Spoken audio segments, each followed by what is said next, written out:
And welcome to Fear and MDI Talk Life Podcast. Oh, thank you. Thank you. Wow, I'm glad to be here. Yeah, so I'm Fear, and this is my wife, MDI. Hey, I'm MDI.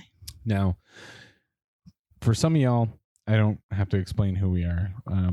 We've been podcasting for 10 years now. Very long time. Yeah. But we've had several shows, lots of different shows. We've had a few hiatuses. Hiatus?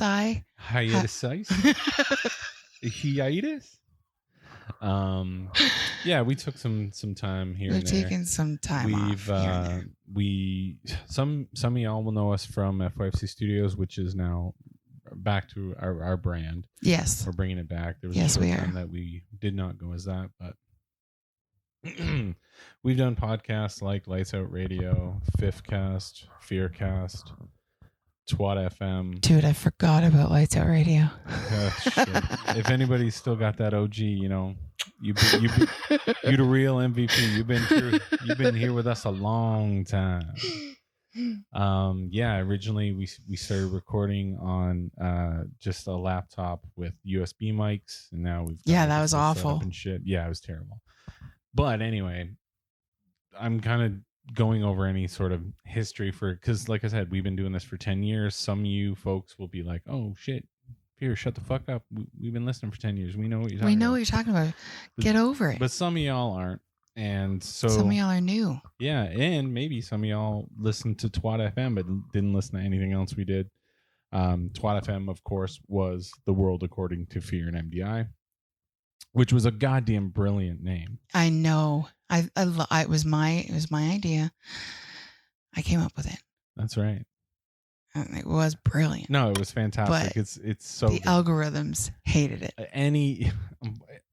Okay, so if you haven't been with us, you don't know our sense of humor. Be prepared. There's a good chance you will laugh and pee yourself and probably get offended and whatever. Yeah, if you offend easily, then maybe this isn't the show for you.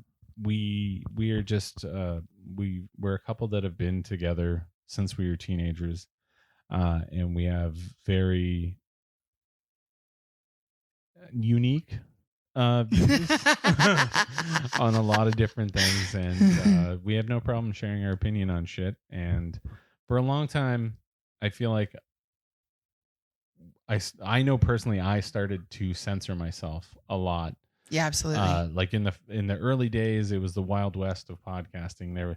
You didn't have everybody's got one right now. Like fuck every fucking celebrity, every TV commentator's got a fucking podcast now. Yeah, it's crazy. But back then it wasn't. There was like a couple of people, and then indie podcasts galore. And so that's kind of when we got going. And we kind of got a fan base by saying whatever the fuck we wanted to say. And so we grew a lot, like from 2013 to 2016, 2017. Yeah.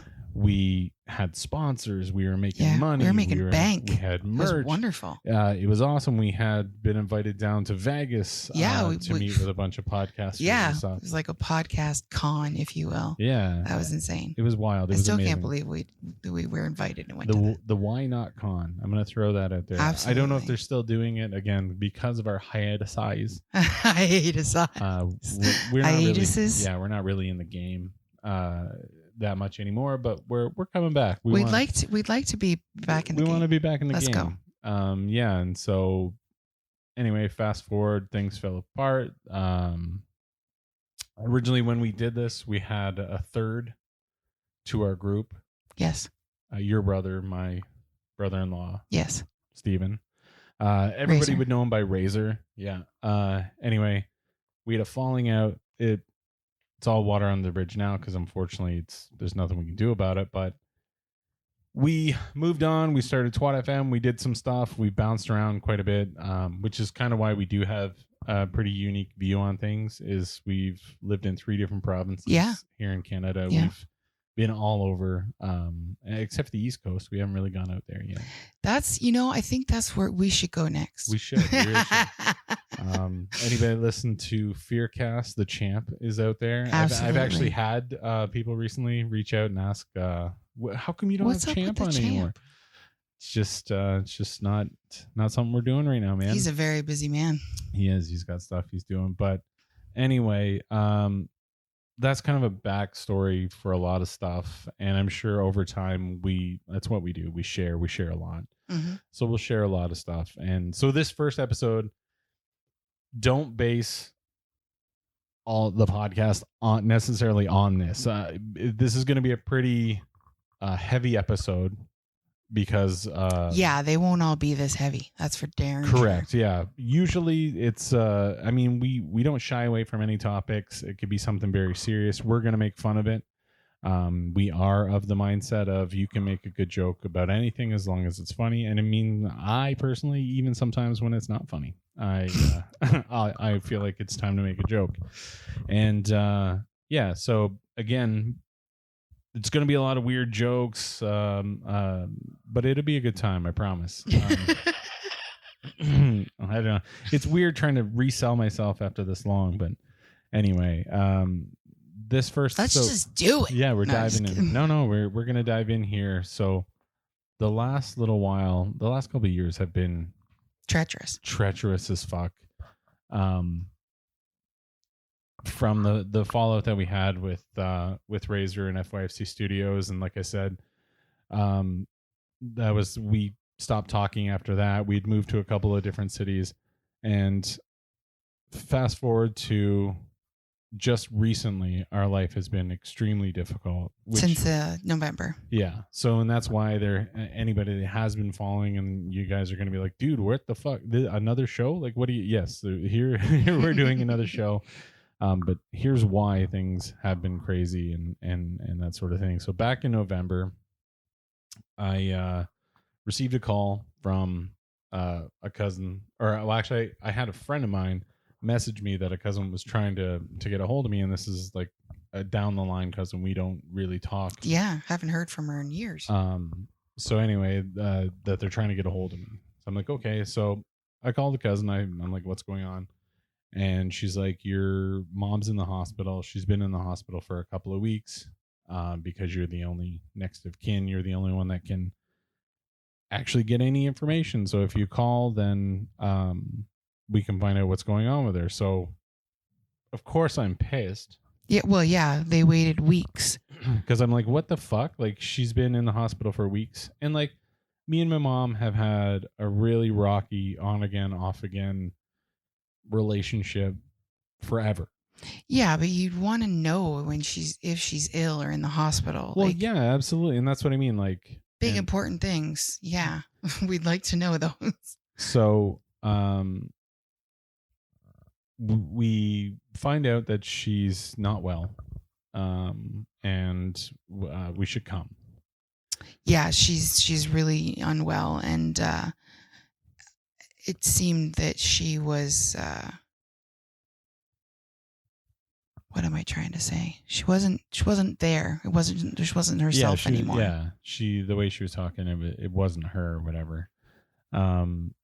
So come to find out, she's got dementia, and she's only,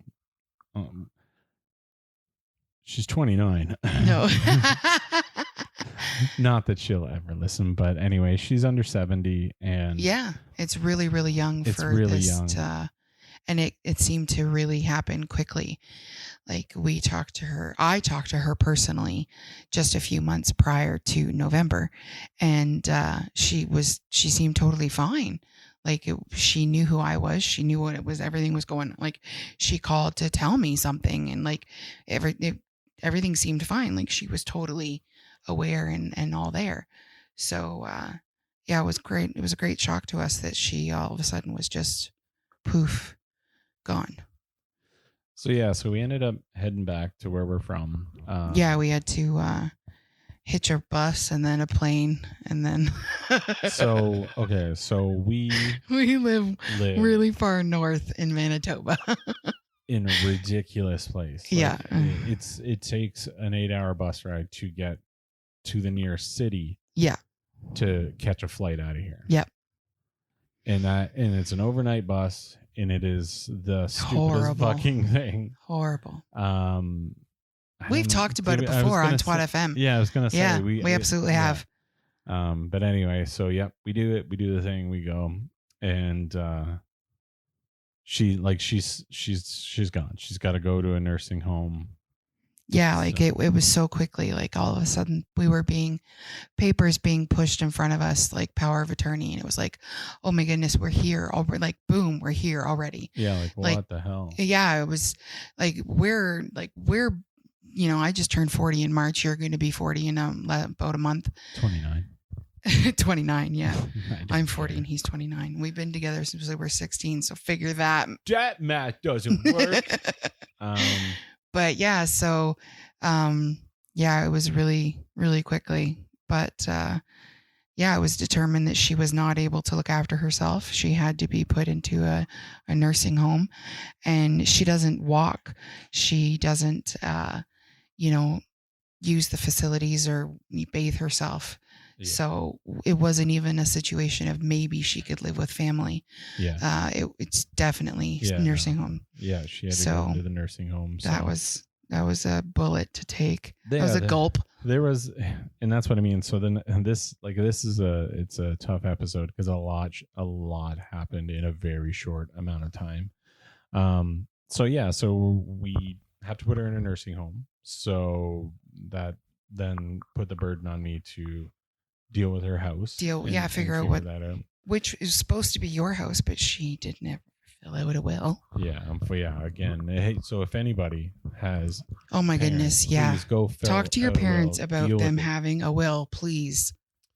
Because you never know how quick shit's gonna change, and we always thought there was lots of time, and there wasn't, and I'm just gonna leave it at that. But it was a mess, and unfortunately, my mom is a hoarder, and I'm talking like the TV show that you've watched. It's like that. Yeah.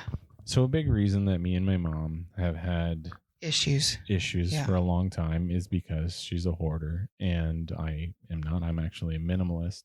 Yes. And we would butt heads about that a lot when I was young, and anytime I got a chance, I would throw stuff out. And, you'd make her mad. Yeah, she would get very upset. Everything meant something to her, and I was young. I didn't understand. I just thought, she's kooky. Crazy. Yeah. And but no, it's not the case. Unfortunately, it was mental illness. She's had it forever, and it sucks. The hard part about being 40 is looking back on your life and realizing things that you didn't understand when you were younger. Yeah, it sucks that we don't have that compassion or that understanding of mental health issues when we're in our teens and 20s and 30s. And not even just that. I'm hoping, because there's a big push for mental health now. Yes. Which back in like the 80s and 90s, nobody gave a shit. That was not a thing. So think about how gross those shows are. Times it by 2. And anyway, so we cleaned it up and we got it sold off, and all that was good, but it was hellish. Oh, it was so hellish. It was hellish because we hadn't been back in years. Like we talked on the phone, but we had been back, but we never went in the house. Right. We were there in summertime. It was so nice outside. We stood outside, we talked, and we had some hangout time, and then we went on our way. But yeah. So sorry, I'm just hit a pothole. Well, because I thought you were going to go further and then you stopped. Sorry. So no, it's okay. So we hadn't been in there a long time. So the first time going back in there after all these years and realizing the filth that your parent had been living in. Yeah. And yeah, it was a lot. It was extremely overwhelming to go through all that, and we could only stick around for so long because I work and so Yeah, we have it's, jobs. yeah, so Well, not me, but you do. yeah, so we took a vacation for a week to go to deal with this. Yeah. And then we were talking because so with a hoarder there is a lot of junk, and then there's a lot of brand new things that they bought because it was a deal. Yeah, it was on sale. They thought they might need at some point. Yeah, we're gonna need that. That they never. She bought Christmas presents that she never gave to people. Yeah. Because they're Christmas presents. That's stuff that she would have given to our children or her sister's grandchildren. Yeah. Yeah. So we found a lot of stuff. So that there was a 52-inch, 55-inch TV. Yeah, it was a big TV in a box, exactly. Never opened. Yeah, never opened. The tag, but it was from 2017. Yeah, the tag on it was from 2017. It had been there that long in the box. Nobody did shit with it. Yeah, just left it. So we spent the week cleaning / trying to sell off any of the new stuff. Some of the new stuff. Away. It was like, what do you want to do with it? And because of where we live, there's not really an ability to be able to bring it back with us. Oh, it would have cost us hundreds of thousands of dollars to ship stuff back here. So we figured it would take about a week to deal with, and then about halfway through the week, we were like, no, we gotta. Yeah, about halfway through the week, we said, no, we're going to need to take another week. Yeah. So I took I only get 2 weeks. So I took my 2 weeks vacation to clean up the grossest house you've ever seen. I can never explain enough how hard this was. The smell, you'll never forget it. Yeah. We, because your sister has made me watch hoarders a couple times, I knew to bring Vicks Vapor Rub. Yeah. You put it all around your nose, and then you put on a mask, and then you can't smell it nearly as much. It helps. It helps so much. I'm assuming I could never. If you're a nose breather, if you're a mouth breather, you're fucked. Yeah, you might as well just breathe in your mouth. I don't know that I'll ever be able to use Vicks Vapor Rub. Oh, I know. It's going to be totally. That'll be a PTSD moment, right? I'm sure. Absolutely. So yeah, we decided to extend a week or stay. Yeah. And then what? The next day. The next day we get the news. Yeah. So my brother Stephen, or Razor, as anyone might know him by, went in for his liver transplant surgery on November 23rd, and unfortunately he passed away on December 2nd. Nothing went right as it should have. So luckily, I guess, we were in Ontario, so we could go to the funeral and everything, and say our goodbyes to him.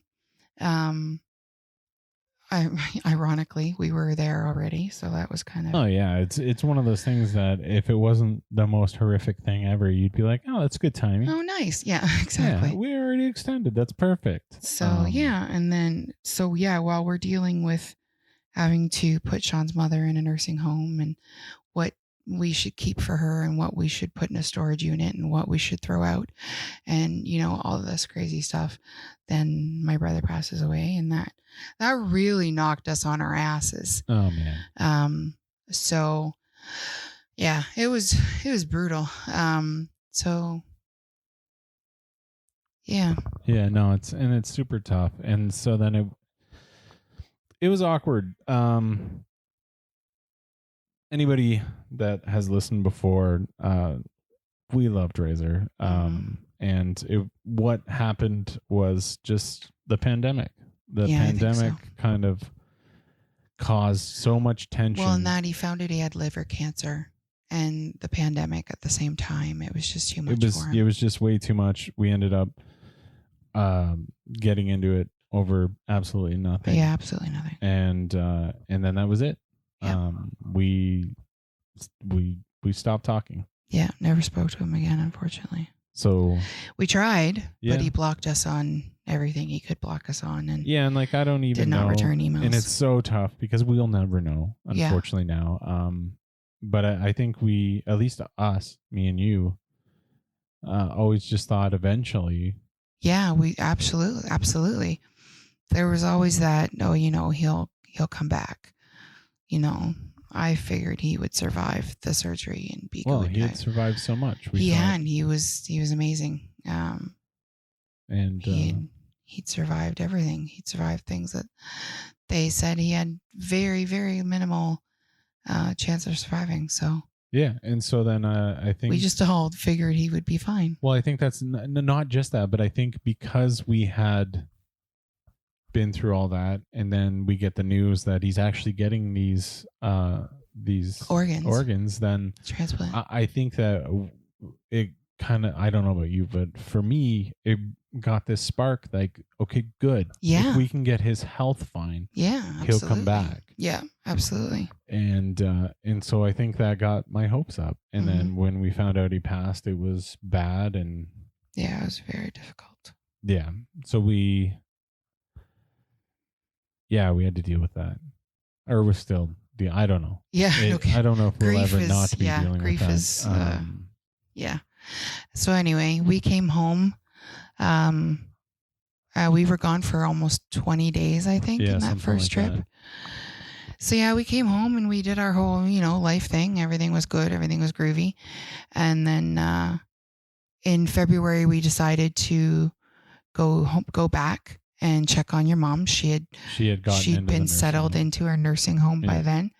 And we thought, we should go check on her, make sure she was okay, make sure she was being treated well. And that trip went pretty well. We got to see her a couple days. It was kind of nice. Yeah, we got to go visit. It is, I don't even know if you've had a parent with dementia, it's fucking weird, man, because it feels like 1 minute she's there, she's in the moment, you're talking, and the next minute she's seeing things that aren't there. She's talking to you like you as a child, or you are her mother, or yeah, she talked to me as if I was her mother, and that kind of creeped me out. Sometimes she acted like that, or she acted like you were a nurse. Yeah. I think I called you babe or hun or something, and she gave me shit for she was like, "That's not your wife." Another woman. And I was like, "Oh shit, okay, all right." But so that was good. She was set up. It's a nice place. They seem to be treating her well. It's just very, very difficult being there and chatting with her, and it's very nice, but I can't describe how heavy and draining it is to go and through. We can't call her and talk to her on the phone because she's the delusion, or the dementia takes over, and she doesn't know who she's talking to, and she starts to cry, and it's just it's not good for her or for us. So but it's awful. I wish we could call and talk to her. I know. But I know. Yeah, it's a crazy, awful thing. It is. I wouldn't wish it on anybody. So talk to your parents, please, about a will, about what they want. And get that shit in writing, because it all happens so quick. Yeah, and when you don't have it, it's just everything's fucked. So that visit went great. Yeah. Then we came back. We came home. And so every time, you got to remember, this is a flight and then an 8-hour bus trip. An 8-hour bus ride through the night, to go. So we actually treated ourselves to a half decent home. The rooms were awful, but it had a nice pool. Anyway, we treated ourselves to a half decent, hotel room on our way back. On our way back home. How we were. We stayed in a motel the whole time. Yeah. We were in Chatham, Kent. But anyway. Yeah, you had to battle some of the biggest bugs. Oh my God, the bug. And that's part of the next part. So We were at this motel. And this bug came out from under the bed. It was like a centipede, but a caterpillar. And it was fucking scary. Oh yeah, mixed with a daddy long legs. It was like everything. Oh my God, I don't know what it was. It was the creepiest shit. But he had just left to go to the store or something, and I literally called him and I was like, come back in here, come back. Yeah, like I thought like somebody was breaking in or something. Yeah. And so I'm like, oh fuck! I don't even turn the vehicle off. I just run back in, and I'm like, kill that bug. Prepare to throw hands, and she's like, it's a bug, and I was like, what the fuck? And I was on the bed, scared to get down. Yeah, so I stepped on that motherfucker, and he like held my foot up before I could squash him. Like he was a beast. Godzilla's aunt or something. Like it was crazy. Oh man! But anyway, so yeah, we treat ourselves to a half decent hotel room, and by half decent, it had a pool and a hot tub, which is something that we really wanted. Yeah. After everything we've been through, we really wanted a hot tub. So yeah, anyway, so we go swimming and we had a great time, but I sucked up a whole bunch of water at one point because we were going down the water slide. Yeah, we were having a hell of a time. Yeah, we were having so much fun. And it was just you and I, and there's water slides and there's all this stuff. Yeah, and nobody else, the whole pool to ourselves. We were like 2 10-year-olds just fucking. Oh yeah, we had somebody. Wow. I think I went down the water slide like 4 or 5 times. Fuck yeah. Can we do it again? But yeah, at one point I did, I don't know, somehow I twisted in the slide and then I ended up sucking up a whole bunch of water. Hold on. No, what do you mean like somehow? No. We were being idiots. We were being silly. Like, try to go down sitting up. Try to go down sitting up. Like, try to go down this way. Yeah, do that. Like that's stupid, true. We were being children. We were having fun. But yeah, exactly. So the only problem was I sucked up a whole bunch of water. Yeah. So yeah, then we get on the bus, we make our way home, and the next day I started to get sick. Yeah. And I was, just a little bit of a chest cold. I didn't feel, too bad at first. And I figured maybe I'd picked something up on the bus. So, because the bus is like a germ fucking. Oh, God. So it's an overnight bus. You would think, okay, cool. We just sleep. No, these people think it's a party bus. Yeah. So everywhere we stop, they're getting winked. They're getting food. And they get off at every stop and get all kinds of junk. Yeah. So then once you get rolling again, all you hear is crinkling of bags and opening and closing of pop and, or cans. And oh my goodness, it was just ridiculous. All right. It's always just ridiculous. And they have their iPads. So it's so oh my God! Bright. Yeah, why? I don't know why. Because you can look at an iPad or your phone and turn the brightness way down. Yeah, you're on an overnight bus, dude. No, brightness max. Yeah, and like 6 of them doing it. Yeah, so it's like having lights on in the fucking thing. And I get it. Like, be respectful to other people. But 2, why do you need it that bright? That's gotta hurt your fucking eyes. No kidding. You're burning your fucking ocular. Holy fuck. Shit, man. Anyway. But yeah, so anyway, it's you don't sleep on that bus. It's a nightmare. And it's a nightmare bus. So you start getting sick. Yeah, so I start getting sick, and I figure I picked something up off the bus. I'm like, maybe it's COVID. I gotta try to, ride it out. There's not a lot of access to doctors in this town. So you got to be good and fucking sick before you go to see a doctor. Which I did end up getting like, have you tried walking it off? What? Have you tried some sun? Yeah. Just spend some time outside. Yeah, fuck. So you're putting it off because you're like, I can beat this. It wasn't so bad. It was just a cough, and I didn't have a big wheeze in my chest at first or anything. But then day 4, the wheeze came, and it was pretty brutal. I couldn't lay down in our bed anymore. I had to sit up to sleep. So I slept on the couch for 2 nights. 2 nights, yeah. And then so that would have been the 6th day.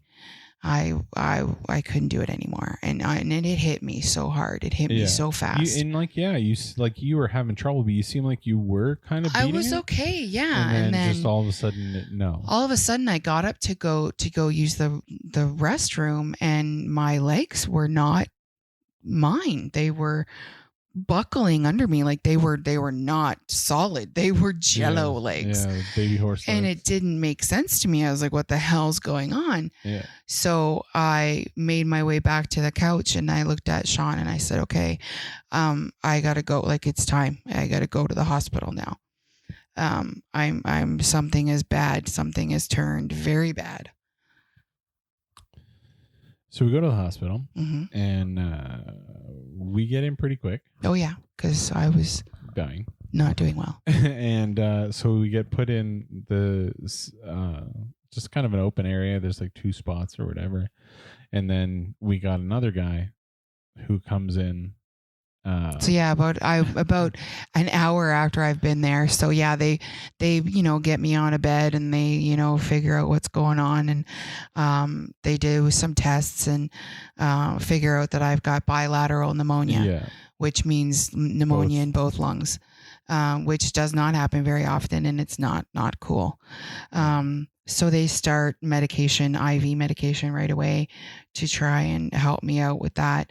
But meanwhile, this guy comes in the curtain area next to me. Yeah. And he's got a stab wound. Yeah, he's been stabbed. And so they come in, and like that's not. And the EMTs bring him in. Yeah. Like it's not like he walked in on his own. No. They brought him in. He was also intoxicated. Absolutely, yes. Absolutely. I'll throw out a blanket, allegedly, but you could tell this dude was drunk. No, he was super drunk. And yeah, so this was like 2 in the afternoon. Yeah, we're both like just trying to listen. It was Saturday, mind you, but yeah, 2 in the afternoon. So we were just trying to like listen in because it was juicy that this guy had come in with a stab wound, and then like right away the one nurse was like, "Hey, weren't you in here for a stab wound? Weren't you in here just a little while ago?" And this dude's like, "Yeah, in my chest." Yeah, that one was in my chest. So we're like, "What?" Yeah. The plot thickens. Yeah. So this guy's been stabbed twice now. In the last couple months, by the sounds of it. Once in the chest, and then this one was at like in the back, almost by the base of his spine. You just missed his spine and his organs. He was lucky. Yeah. So that was the first one partially collapsed his one lung. Yeah. Is collapsed. Sorry. Yeah. Is what the nurse said. Yeah. So anywho, after that they go away. He goes to night because he was loaded. Yeah. And shit, I don't even know where to go. Like I don't. So after a certain amount of time, they come back in to check on him. Yeah. Because they're waiting for the doctor to actually see him. Yeah, this is like nurses and stuff checking over him. And no doctor has been in and like to I don't see know him. if they just packed it or what. Yeah, they probably just packed it. They did a quick X-ray because they have X-rays right there. Yeah. And found that his spine was fine and everything was cool. So yeah, they were just like, oh, we'll leave you here for a minute. We'll be right back. So they come back to check on him, and he doesn't want to wake up. They have to like bug him and bug him and bug him to wake up. Well, and it wasn't just that this was the police trying to wake him up. Yes. To get a statement, which he refused to give. He declined. He didn't want to give a statement. He didn't know who stabbed him. He didn't want to talk about it. But anyway, so we're still waiting to find out kind of what's going on with you, right? Or no. Yes. I'm just trying to remember. So all this happens. So like again, remember, so this is all in a couple of months span. So at this is February now. Yeah. And so now this is July, and my brain has started to forget this whole thing. So yeah. But yeah, so the nurses come back in to check on him. He doesn't want to wake up again, and then he so she's like, we got to wait for the doctor, and he wants to leave. And she's like, no, you can't leave. You got to stay here. And I can't remember how she convinced him to stay, but anyway, she convinced him to stay. So I had improved enough that they moved me from, like, because I was in like a critical room type area. So I had improved enough that they moved me to a regular room where there's, no monitors and IVs and all that shit. So like they were getting ready to let me go home, but I had to keep my IV, and I was supposed to come back the next day, and for the next several days to get my IV antibiotics. So while I'm sitting in this second room, another woman comes into the ER, and she must have been a friend of the guy that was in the room with me, because all of a sudden he's popped out of his bed, he's getting his clothes back on, and he's going with her. And he's trying to get her out. Yeah, trying to get her out, but into. She's strapped into a chair. It was just insanity. Yeah, and he's walking around, he's bleeding all over the floor. Yeah, he was bleeding everywhere, and he ended up leaving. Yeah, he left. They didn't stitch him up. He didn't see a doctor. He was like, no, I'm fine. I'm leaving. I walked out. Just walked out. Yeah. I can't believe it. But when you're drunk off your skull, like, you don't feel the pain. You don't feel anything, right? Yeah. So, well, and if it missed everything, then he's just like, meh. Because what was it? It's just a stab wound. Was it... Did I see him right away, or was that a couple of days later? The next day you saw him outside the Walmart. Yeah, he was outside panhandling and stuff. It's still bloody. Yeah, still in the same clothes. I'm like, what the fuck? So Tossed anyway, him some change. I'm like, fuck yeah, go buddy. Get yourself some Band-Aids. So anyway, they release me. I come home the Saturday night, spend another night on the couch because I can't lay down because I can't breathe. Yeah. If I lay down, and in the morning I'm worse. It's so much worse. I'm begging, please take me back. I'm gonna die type. Like, I couldn't breathe. It was really. It was. I can't even express the feeling. Yeah, It was. You couldn't walk.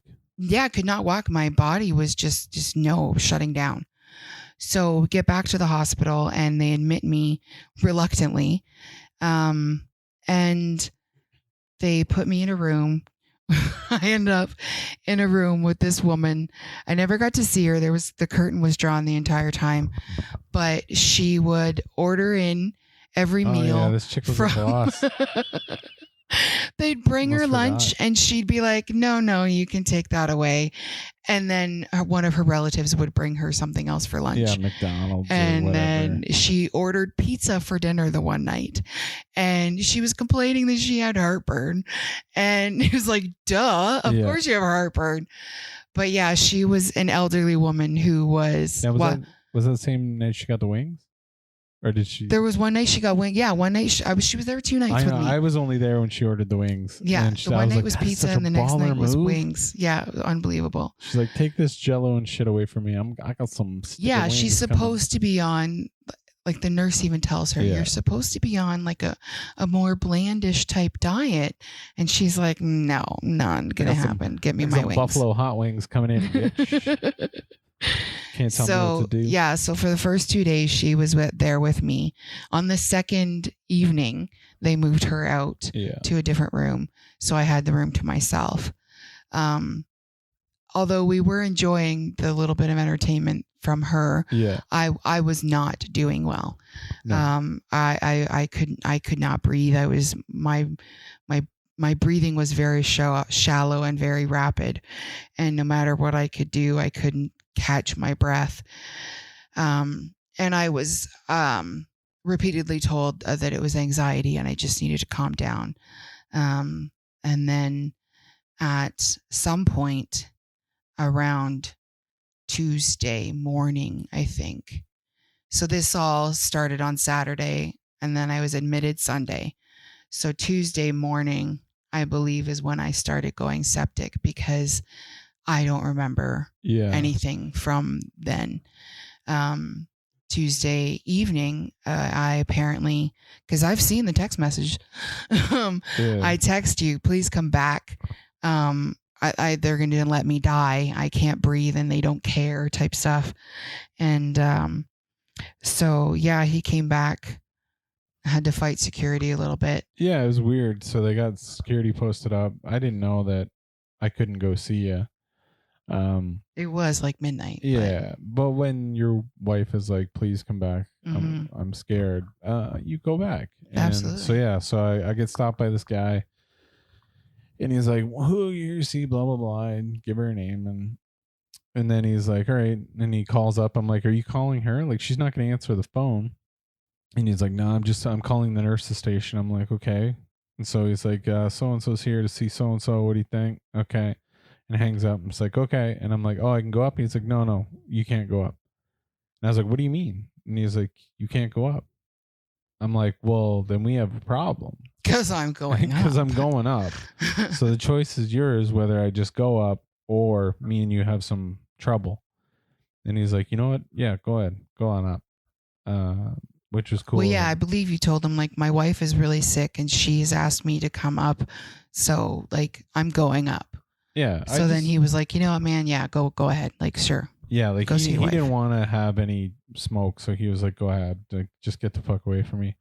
So I go up and you are kind of hysterical, and which is totally understandable now. But at the time, I'm like, holy shit. So I lay in bed with you. I get you calmed down. And you start to sleep. So I was like, okay, like I gotta go. Like I don't want there to be trouble where they kick me out and I can't come back. Can't come back tomorrow type deal. Yeah, because I was going to be there for a while. Yeah, and you're like, okay, no problem. I'll see you in the morning. So I went home. I don't know, 1 or 2 in the morning. I can't remember. And went to sleep as best as I could. And then yeah, so then I got up and got showered and I texted you and you didn't answer. And I'm like, that's not right. That's not good. So then I'm getting ready and kind of... Because this is like 8, 9 a.m. Yeah. So like there's no way I'm still sleeping. No. I'm not that type of person. No. And, especially when sick. So I'm starting to get worried. I'm getting dressed as fast as I can. Like, our kids are like, what the hell's going on? I'm like, your mom's not writing me back. That's not like her. Something's not right. And they're like, oh, I'm sure it's fine. I'm like, I don't know. So anyway, I don't feel like so I go there and I get there and you are gone. Like you are not you anymore. I do not remember any part of it. So I get there. You now have a catheter. You are strapped to the bed. Yeah, they had me tied down. There is padding on the floor, and you're just like you're literally like staring in my eyes, screaming, "Help me!" And I'm like, what is going on? What is going on? And like, so I just grab your call button and I push it. And as soon as the people come in, I'm like, what the fuck is wrong with my wife? Like, what the fuck is going on here? And they're like, And I'm like, well, this isn't fucking normal. I'm like, why does she has a catheter now? Why is there padding? Why is she strapped to the fucking bed? And I had a huge contusion on my right leg, my lower leg, like a huge contusion that hurt for weeks. And actually, if you push on it, it still hurts. And somehow I hurt my middle finger on my right hand. Like, I'm talking, the nail was black.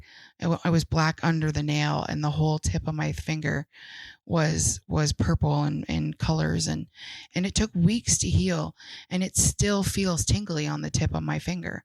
So like, I have no fucking idea what I did to my finger. I have no recollection of this whatsoever. So yeah, between like 2 a.m. and 9 a.m. or whatever it was when I got there, apparently you jumped out of bed several times and hurt yourself. Yeah. But nobody fucking told me that. Nobody called me at home. Yeah, that's the part that kind of weirded me out, that nobody ever called you and said, like, she's getting erratic. We want to, like, don't, like, the one thing that they're not with children, it's like you have to say, yeah, go ahead, give her a catheter. Like, with an adult, it's just, we're going to do whatever the fuck we want with them. I don't fucking know, but like, it's crazy. Between the stuff with mom and then the stuff with you, oh fuck, I can't. I had a thought and I just lost it. It'll come back. It'll come back. Yeah. Okay. So sorry. Yeah, I found it. So anyway, the fucking most annoying thing that I've heard over the last couple of months with dealing with mom in the hospital and you in the hospital is this baseline bullshit. Yes. Oh my God. Well, we don't know her what the baseline. is. Well, it's not fucking crazy. Yeah. They were reluctant to diagnose his mother with dementia because they didn't know what her baseline was. Yeah, whose baseline is? She's talking to things that are not fucking there. Oh my God, that's just mom. She's fucking quirky. Like, what the fuck are you talking about? Her baseline is a normal fucking human being who talks to people that are there, not her dead parents. Like, oh, are you sure? Because we don't know her baseline.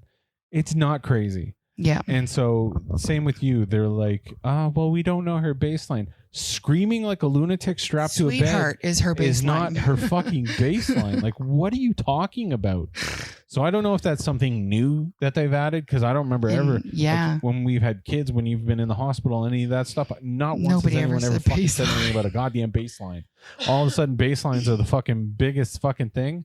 I don't know if this is their way of combating mental health or what, but do better. There needs to be more. Baseline. Yeah. I was insane. I was screaming. And like, I am the sweetest person in the world. Yeah, like you can be funny and you have attitude and you can be sassy or whatever, but yeah, but that's not fun. The same as a fucking psychopath. Like, you were screaming at me that you were going to kill me. Yeah, I screamed. You hated me. You told several nurses you were going to kill them. That's what I've been told. Yeah, and I had to keep apologizing for you, and they're like, "It's okay, we got it." I'm like, "No, but you don't understand. Like, this isn't her. I don't know who the fuck this is. Pazuzu, like, I need a old piece and a young priest. Get Pazuzu out of my wife. Like, it was really heartbreaking, and yeah, and it was tough. No, it's fine, and it's cool. And so yeah, I went septic, and then I went into something called DKA, which is diabetic ketoacidosis, and it's very, very dangerous, and it can make you apparently very erratic and say crazy things. Some people actually strip their clothing off, and like, there's many different crazy symptoms of DKA. But anyway, I was me. Yeah. She was begging for help, and because I wouldn't help her, then she wanted to kill me. And like, I was trying to make light of it. Like, you'd be like, I'm going to kill you. And I'd be like, honey, wait till we get home. Don't kill me now. And like, just kind of trying to play it off. But at the same time, like, shitting my pants, not knowing what's going on.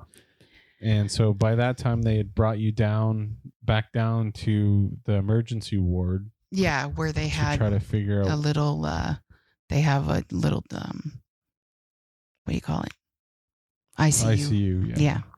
Yeah, so anyway, because I was not doing well. They couldn't handle me on the regular ward floor. Like, you were not able to breathe, and now you're bananas. And they're like, if we have to intubate her, then she's got to go to Winnipeg. We can't deal with her after that. Yeah, this hospital does not deal with intubations. Yeah, they don't have the equipment. They don't have whatever. So all of it just seemed like it was taking too long, and so then they had called. I think, and I could be wrong, because like I said, my brain has slowly blocked a lot of this out, but I'm trying to remember if they were saying that did they call for an Airbus before or not until, I know when I have no idea. I was not there. I can't remember. That was not me. Yeah. So the bottom line is a couple of doctors come in and they're trying to decide what they're going to do, whether they're going to intubate, what's going to happen. And I'm watching your stats just plummet. Fall. And I'm like, that is getting pretty low. And then another nurse came in and was like, she's coding. What the fuck are you doing? Like, call it. And they hit like code blue, and then you had to be brought back. Yeah. And like, so they pulled me out to a quiet room because I was about to lose my mind. Yeah, something I've never been. I was not aware of the quiet room until now. Yeah, apparently that's where they put you. That's new. That's where they put you when your family member is coding or crashing. Yeah, so I guess they said they brought you back pretty quick. and that they did intubate you and Yeah, I had to be intubated. Yeah, and so all that. So then I come back and you're like RoboCop. You're like hooked up to a ton of shit, and they're like, we've got the Airbus coming to take her, and as long as there's nothing else more pressing than her. Yeah, and that was what time was that when they intubated me? 2 maybe in the afternoon, I think. Oh wow. Maybe not. Like, I don't know. It all depends, because I think I got there at like 9. I caused the scene. Things went crazy. So maybe by I caused a scene. Well, maybe by noon-ish. Like on it, like during this, I was on point. I knew everything that happened in every time and every moment and everything. But now, like, I don't have that wits about me anymore for like kind of times and dates and all that stuff. Well, yeah, it's like you're the type of person, and your brain, the way your brain works is like, I don't want to remember this shit. So you push it out and you push it away. Yeah. So it's tough to say, but anyway, so then hours and hours and hours go by, and I finally get word that they're on their way, they're coming.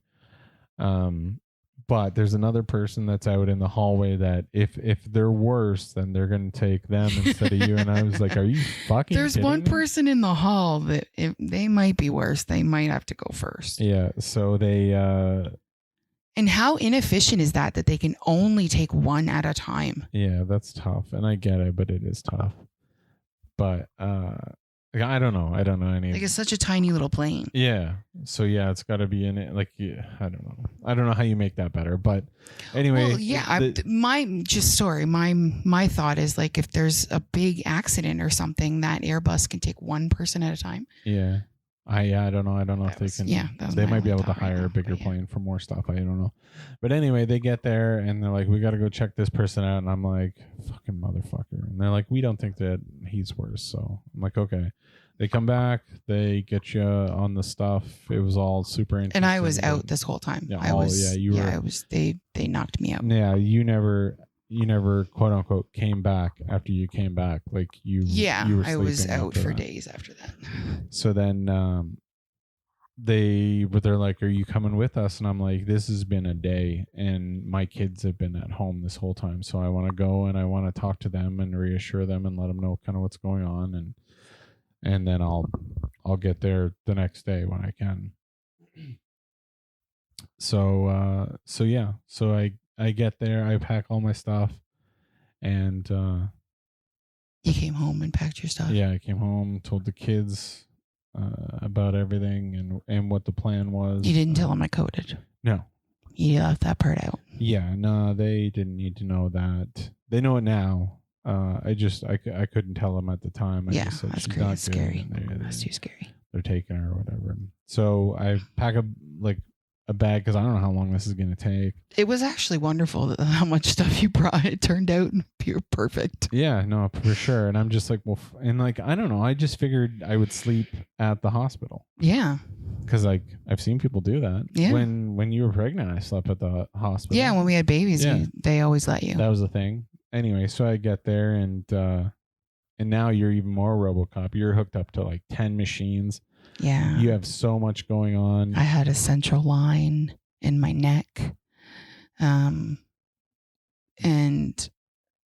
my fever was so high they had my body packed with ice. Yeah, they were constantly packing you with ice. Yeah, lots and lots of machines. Yeah. I had a tube down my throat and a tube down my nose tube down my nose. They fed me. Yeah. Because I ended up in a coma, a medically induced coma for 6 days. Yep. Because on the second day, so I went up there on Wednesday, and so on Thursday they tried to remove my my breathing tube. Yeah, because like I almost feel like I hadn't been there long, and they're like, "Well, she's been breathing great. We're gonna pop that she's bitch breathing out." on her own. Let's pull that tube out. Now I don't remember any of this. I just, this is from what he told me before. Yeah. And now my recollection of it is better than his. Well, yeah, because his mind is like, I don't want to remember it anymore. Yeah, no, my brain just dumps that stuff. Like, oh, we can't dwell on that. That's scary. But when I woke up, he literally spent 3 days telling me the same things over and over and over again, because it was like I couldn't keep my memory of what happened. Well, and the more that we talked, the more like I realized the couple of days that I'd visited you prior, you weren't really there. Like, yeah, I was not aware. And you didn't remember me coming to see you that night or any of that stuff. And No. like, so there was a whole big section of me being like, what the fuck? Like, how? That's crazy that I couldn't tell that.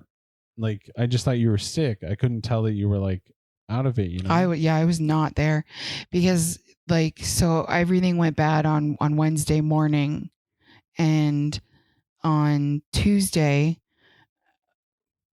Monday and Tuesday, I can't remember, but either way, they had to diaper me because I could not get up and get to the washroom. So because my legs were just not, like, my body was not working. It was just no. And I did not remember being diapered. And that was one of the things that he was like, are you kidding me? You were diapered for 2 days. Yeah. Before, like, and I was like, no, I was fighting him. No, I wasn't. Yeah. What are you, crazy? They never had me in diapers. And and like when I was there, you would be like, help me, like, get up and use the washroom or whatever. And like the first couple of times I did, and it was fine. And then like you just kept getting weaker and weaker, and you're like, okay, I have an idea. And I'm like, okay. And you're like, I'm going to stand on your feet. And I'm like kids do at like a wedding to dance. And you're like, yeah. And so I tried, and it didn't work. And I'm like, sorry. And you're like, it's okay. We tried. You're such a good husband. And I was like, oh, that's so sweet. You weren't there. I wasn't don't know who the hell I was talking to. Because for some reason I thought that you could dance me across the room. 1, 2, like 3, I don't, 1, 2, 3. Weigh almost the same as you. Yeah, like, what I the was hell? Just like, you know what? I should have then been like, okay, this bitch is crazy. I don't know. Right? I don't know what the hell she's talking about. So then, yeah, and so one of the hard parts about waiting for you to wake up is me thinking, do you think she really wants to kill me? Oh, do you think she really does hate? Like, you were telling me you hate me, you don't love me, blah blah blah, all this kind of crazy stuff. So I'm like, I know, and it's all good, and like we can talk about it now, but it was fucking brutal, man. And so yeah, so slowly I like I said, I was on point. Like when things were happening, I was in the morning meetings, and I was talking to the doctors, and I was telling them this or that and trying to help out any way I could. And I knew all my shit. And now I'm just like, poof, it's not there. But slowly we got to see. So they pop the tube out of you to try to breathe. And then that doesn't go right. Yeah, everything started coding again. So then they had to fucking put it back in. And I'm like, well, fuck, that was stupid. Like, I thought it was stupid because I had just gotten there. Like, yeah, I'd only been tubed hadn't for even been 24 hours. Yeah. And they're like, nah, it's all good. We did some tests. It's cool. We're going to pop that shit out. Yeah, no, it didn't go so well. Yeah, so it didn't go well. So then that really fucked everything up, because I'm like, all right, fuck yeah, let's get it out. Let's get her going. And then it was like, no, this is way worse than we thought it was going to be, and blah, blah, blah. And yeah. Yeah, I don't think the doctors even realized how bad I was until, like, well, and it's odd really because it was, and that's the part I was struggling with when it came to, like, the doctors were making these calls, and I'm just like, it didn't make sense to me, the calls that they were making.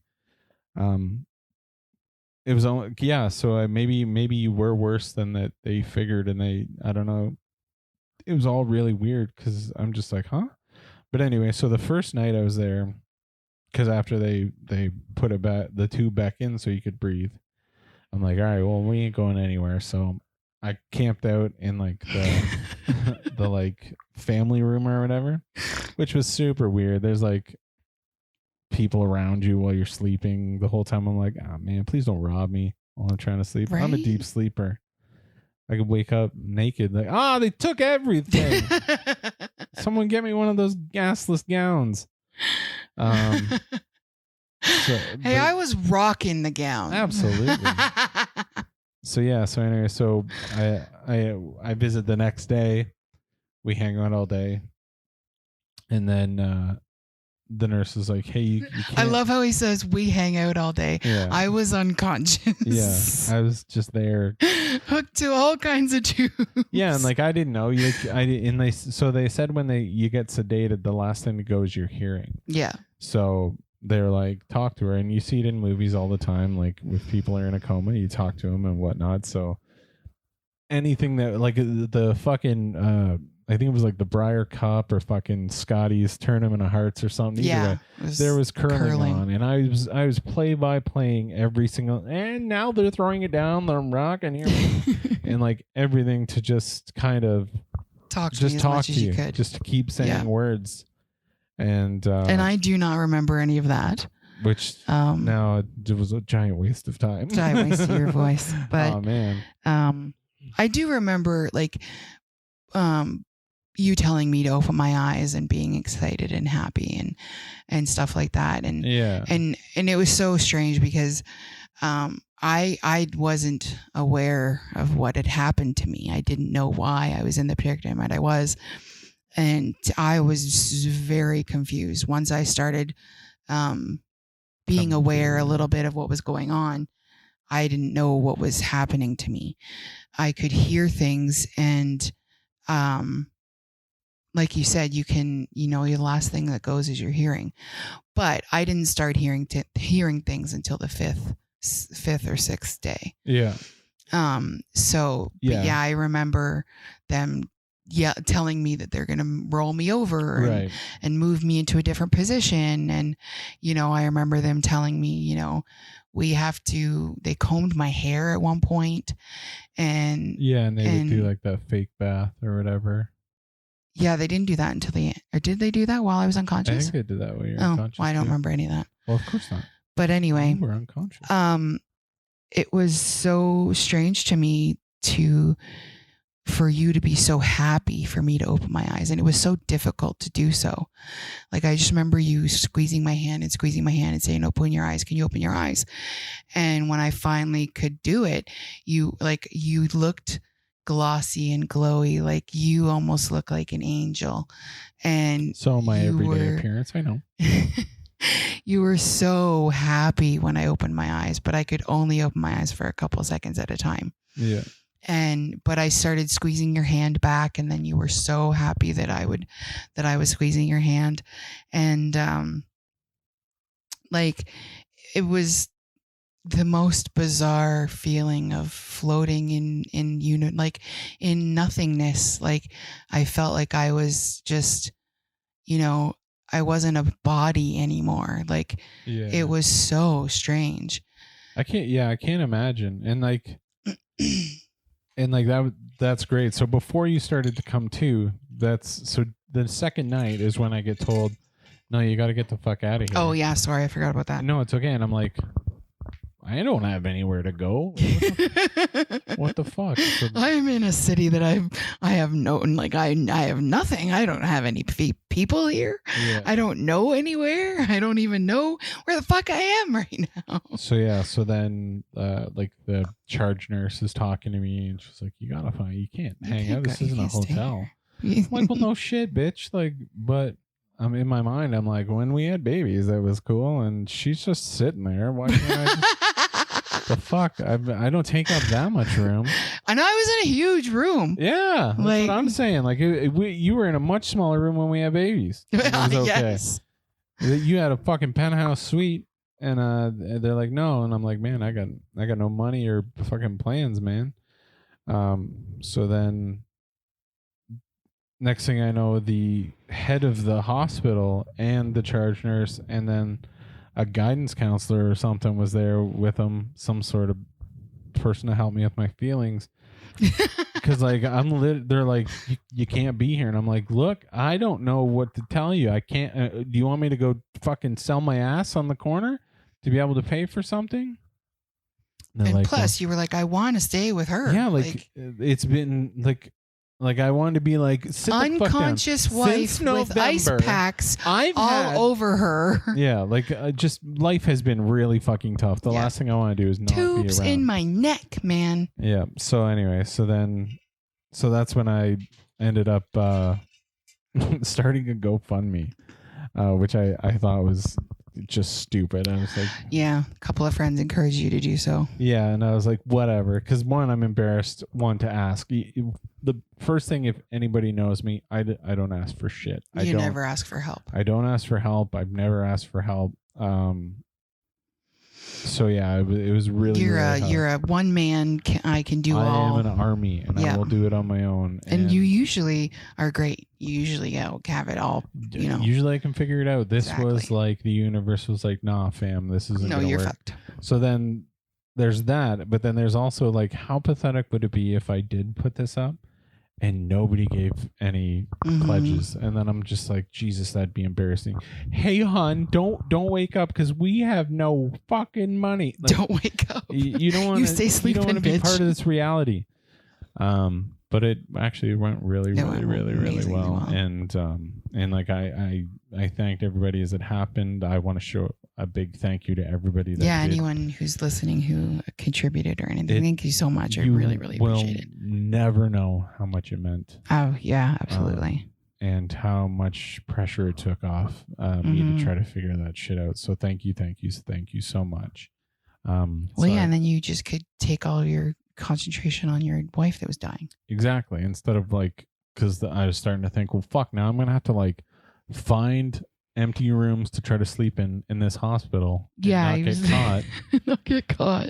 Like, fuck, some stairwells or something. Like, fucking, it's winter, so I'm like, I can't. Yeah, sleep it was February. Outside. It was very cold. But anyway, didn't have to. A lot of amazing people that I've never met, people that I knew in high school, people that I still talk to, distant relatives, like all kinds of people. So people. many amazing people. A lot of amazing people. Thank you so much. I can never thank you enough. Thank you so much. Anyway, so the day you start to come to, that's when. So every day they're kind of lowering your sedation. Yeah, they were lowering the sedation, and they were worried that not just what you had gone through, but also the medication you were on was causing the delirium. And that's why, like, you would start to flatline or whatever when you were coming out of it, because you would panic, you would freak out or whatever. So they were slowly lowering the sedation and the pain meds and all that stuff to try to like level you out. So when you did come out, you would be you, not the version of you that went to sleep. And so they're like, what can we do? What is she like? And I'm like, well, I could play your music. And they're like, that's a fucking sweet idea. I'm like, fuck perfect idea. Play so music. then I just started playing your playlist on your phone. I just put it like kind of by your head, and then like a couple different jams come on. Like Wilson Phillips came on. Was it Hold On? Mm-hmm. And then you start kind of shaking your ass. Yeah. And I'm like, wow, okay. And I'm like, do you like this song? And you shook your head yes. And like before then there was nothing. You were just chilling. Yeah, before then I didn't answer anything other than I would squeeze your hand. Rarely. Yeah. Rarely. Every once in a while you would kind of open your eyes and I'd tell you to squeeze my hand, and a couple of times you did. Yeah, I only remember opening my eyes a couple times. Yeah. And then anyway, so yeah, and then like Billie Eilish, Bad Guy came on. You started dancing to that. And yeah, so it was like a really good day of like, yeah, it was pretty cool. It felt like you were kind of coming in and out, but you seemed happy. You were dancing and you were smiling. And yeah, it was me. You were you. Yeah. And so then I was like, okay, I got to go home. Home. Home. Yeah, you got to go out for the night. The place to stay. When did they kick you out? Like 10? Yeah, I think 10 it was the end or whatever. And so then I went and I slept in the, what the hell is it called? You had an Airbnb. Airbnb, yeah, that's right. And you ended up getting an Airbnb. Yeah, and it was a nice little place, decent price. It was kind of a ways away from the hospital, but it's all good. We figured it out. But yeah, and so then I came back that morning. In the morning. Yeah, and then that's kind of when I was aware of. Yeah. So the thing that really kind of ticked me off after, like, everything is said and done, they woke me up pretty much in the middle of the night. Like, I was up and aware by 4. I was alert. That's like, and they started like, they were brushing my teeth at like 4:30 in the morning, and I was just like, "What the fuck?" So like, I'm aware, I'm alert, and I'm aware, but I still have a tube down my throat and a tube down my nose, and they had me tied down because apparently I was I was tugging on the tubes all the time. Even like fully sedated, I was pulling on the tubes. Yeah, they had to have you strapped in. And then the only time they didn't is when I was there. And that's because I could like slap your hands away or whatever. Yeah. But yeah. Which is so crazy. Like, I was fully sedated. I don't remember anything, but I was still trying to pull the tubes out of my mouth and nose. Yeah. I don't know if everybody does that or what, but yeah, it was pretty cool. It was pretty cool. Yeah, like, I don't know. It gave you a little bit of entertainment out of the whole deal. Like, to me, it was like, okay, like, I don't know. It just makes you feel like, all right, she's coming back. You made it. You for you, it was like she's fighting. She's still there. Kind of, yeah. Yeah, that's good. I guess. And yeah. So then I show up and you're like wide awake. Yeah, wide awake. Yeah. Like I said, I'd been awake for hours because I was like, when I'm awake. I can't talk. I can't communicate. So, and they had my hands tied down. Right. So I kept kicking the bottom of the bed to get their attention. And I was rowdy because I did that. And because I didn't know what the fuck was going on. I didn't know where I was, why I was there. Like where Sean was, who these people are. Yeah. Like, I couldn't imagine going through that. I have no idea. Well, yeah. And like, I couldn't. And then they were angry with me that I was kicking the bottom of my bed. Like, fuck you. I don't know where I am. Like, you might be trying to harvest my organs, bitch. I don't know what's going on. I don't know where I is. But yeah, so as soon as I show up, you were kicking the bed like you were trying to jump. You were so happy to see me. Yeah. And then you're like, where am I? Yeah. What the fuck? What? Yeah. What is this? Because they kept I finally got like, somehow I communicated to the nurse, like, husband, where is my husband? And it turns out she was a wonderful, wonderful nurse, but she's Chinese and she was very loud. She was always like stern and loud. Yeah. And I remembered it as like her screaming at me, like, your husband needs to rest too. He's at an Airbnb. He will be back in the morning.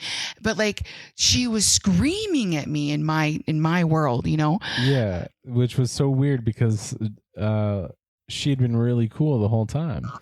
And but I didn't know her until then. And that's why she was loud and she like kind of gruff, but she was always very nice. So anyway, you were like, I am afraid of her. I was terrified of her. I'm like, the sweetheart? And once they finally took the tube out of my throat or my, whatever, I was like, please don't let that nurse come anywhere near me. I'm so scared of her. Like, she was terrifying. But then I started thinking like, man, she was really cool. But like, when I leave, do they abuse you? Like, well, yeah. I don't know. But yeah, I don't know. I remember her being very, very loud and mean. But anyway, then she was a sweetheart once I was awake and everything she was again your night nurse, and you were like, you are not leaving my side because she is going to kill me.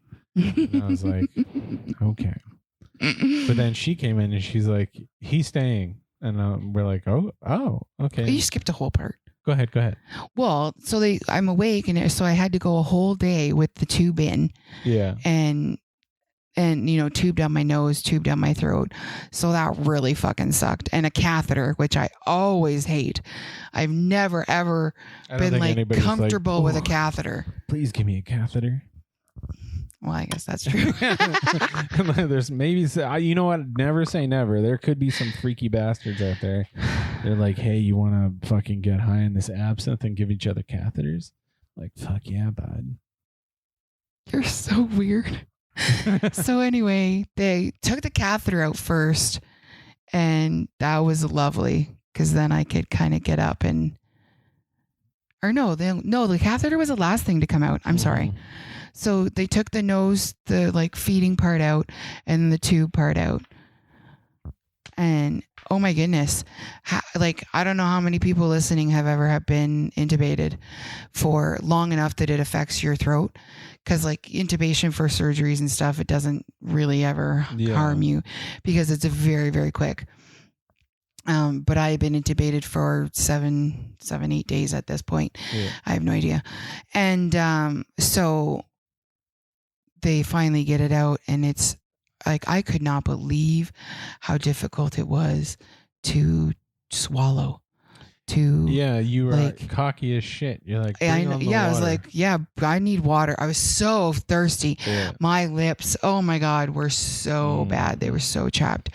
I had a huge laceration inside my lip from a tube, I guess. I don't know. And people, you could probably hear that I have damage to my vocal cords as well. Anybody that's listened to us for a while, they're not gonna. Yeah. When I'm not sick right now. When I laugh and stuff, it sounds like I'm sick. Yeah, this is her voice. That's my voice. That's how it is for always and ever, I think. Anyway, so yeah, we've had to just, take another lump on that one. But so yeah, they finally get everything out, and she's like, "Oh, we'll start you with ice chips because it's easier." And I'm like, "Okay, cool." And so I get him in my mouth, and oh my God, it's the best feeling in the world. Like, one more time, what was that? What? I get the ice chips in my mouth. No, I got them in my mouth. I got them in my mouth, and it was the most amazing thing. Slow that down. You're disgusting. But yeah, and then right away she's like, "Give me some water." I'm like, "She said ice chips." She's like, "I can do water." I'm like, psh. No, I could not. She tried water and choked like a motherfucker. Yeah. Oh God, I choked. Oh man. Yeah, it was like the first. It's crazy because it was literally like the first time you've ever tried to drink. Yeah. Like, it was crazy. It's like my throat doesn't work. What the fuck? Yeah.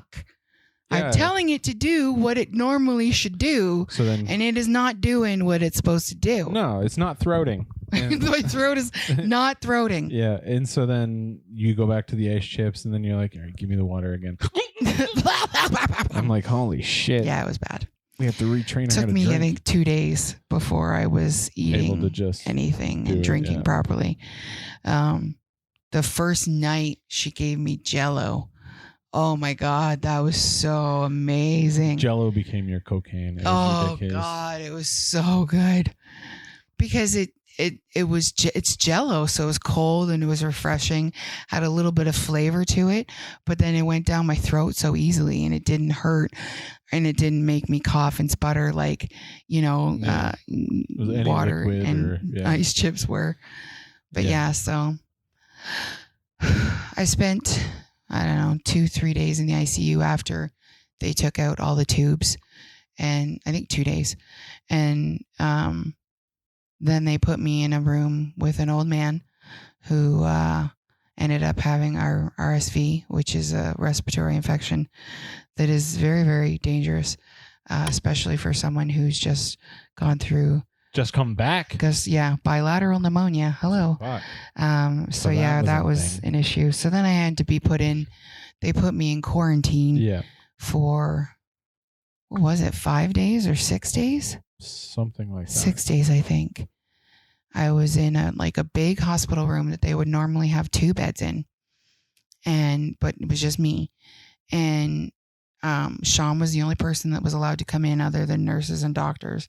And nurses and doctors had to gown up and glove and mask the entire time. Whole thing. That they were in with me. And it was like fucking weird and scary and just stupid. And it was. And they didn't really kind of tell us anything about it. They made it seem like because they fucked up, they put us in that room. But then we realized, no, wait, it's like we're in quarantine. Yeah. And it was just all of it was really fucking weird. And then we ended up coming back. Like, am I skipping anything? If I go, It was a long. It was just everything was like I don't want to be. I had to learn how to walk again. Yeah. Oh, we forgot about my fall. Oh yeah. So remember the bug that we talked about in Ontario? When we were staying there. Anyway, so she's just starting to walk around. I had a walker. Able to walk, with a walker, and she needed to go to the washroom. When I woke up, my legs and arms and my feet and hands, of course, were so swollen, so much fluid. My feet ached because they were so full of fluid, and my hands did not look like my hands. It was like these are somebody else's hands. Yeah. So they finally let me start getting up to go use the washroom. So it was like, I don't know, 10, 15 steps back and forth. And I had a walker to do so. And they were just letting Sean help me. They got pretty lax because you were there. So a nurse was just he can help you. Fuck off for a bit, yeah. I started walking with the walker, and I turned around the corner where his wheelchair was. Yeah. And there was something on the ground, and it freaked me out. It scared me, startled me. So I tried to backpedal, to backstep. Well, I was not physically able to your backpedal. legs weren't working. My legs were not working properly. You tried an advanced move. Yeah. Someone who was just learning to walk. Demon bug! I'm just starting to be able to backpedal now. Yeah. So she thought she saw a bug. She kind of backpedaled. Her legs didn't work. Yeah, my legs didn't work. I fell really, really hard on my left butt cheek. Buttocks. And then I hit my head decently hit my head on my bed in the room, and that was so that set everything back a little bit. We were on the healing train, and then what she thought was a demon bug, which was nothing. It was a piece of paper or something like that, which happens quite often since I was extubated. And that's another thing. And this is actually going pretty long. Most of our shows probably aren't going to be an hour and a half. But we're not going to put a time limit on it. Whatever it is what it is. But it ended up putting things back a little bit further because I fell and now because you fell and then we got put in there and then put in quarantine, and then we ended up getting airlifted back to Thompson. Okay. Oh, sorry. Where we live. Yeah. You can bleep it out if you want. Sure. But anyway, we get back here and to the tiny little hospital, and they stick us back in quarantine immediately. And they wouldn't let me see my kids, which broke my heart because I hadn't seen horrible. them in so long. I'd almost died. I was in a coma for 6-7 days, and then when I finally get back to my kids. You're so close. Well, it's been 20 days or something by now, and I know it had been that long when we were away in Ontario, but we had FaceTime and all that other stuff, right? It wasn't the same, and I wasn't sick. It's just not the same. No, it's not the same at all. But so we were like, fuck that. And we came home, and it's been a long process of trying to fix your voice, trying to get you to be able to walk. My voice was so much worse. I had at least you can talk. You had nothing. And this is kind of impressive. And another reason that our shows probably aren't going to be this long as normal. And that's probably why I'm starting to cough. And that's what I was thinking I'm talking too much. This is the most that she has talked straight in months. Months. So the last couple of months. But I get this freakish tickle in my throat that just I can't fucking explain. It makes my eyes water. When she was sleeping, she would try to sleep. I'd wake up in the middle of the night, hacking and coughing. Anyway, it's been a road. Yeah, so the last couple of months have been purely rehab, and you've come a long way. You still have a long way to go, which is unfortunate. I do. because you were pretty much disabled beforehand, and you were definitely disabled. I'm now. definitely physically disabled now. Yeah, and I walk like a baby duck. Is that what you called it? yeah, well, yeah, because you do like a little flipper flop when you walk. Yeah, like I'm a big girl. I've always been a plus size girl, but I've always been very I've always been very light-footed, graceful. Yeah, like Yeah. I can sneak up on you. You were a sneaky bitch for a heavy chick. That's what. Yeah, is that like what I could sneak up on you. I was always very graceful and light-footed, but I know I'm not now. I'm like a baby duck. Yeah. Pop. But yeah, you can hear me coming. Yeah, but it's cool. Like it's been a long journey. So yeah, that's where we've been for the last couple of months. So hi. Yeah. The problem is us. Yeah, it's me. Yeah. I'm the problem. It's me. I'm aware. Yeah. So anyway, we are sharers. We have no problem. Yeah, we talk almost everything about our life. Everything's an open book. Yeah, fuck it. Like, why? Who gives a shit? Whatever. But yeah, so that's where we've been, and so we started to talk with my buddy James about maybe getting back into this, and so he was starting a new website, and he was like, hey, if you guys ever want to get back into it, like, I just want to let you know that I would be down to house it and get I was like, yes. Yeah, MDI, because I thought, we're done.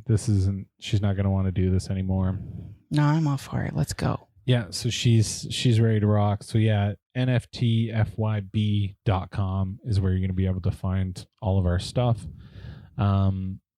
We're still working out all the details. I don't know when this is going to go out.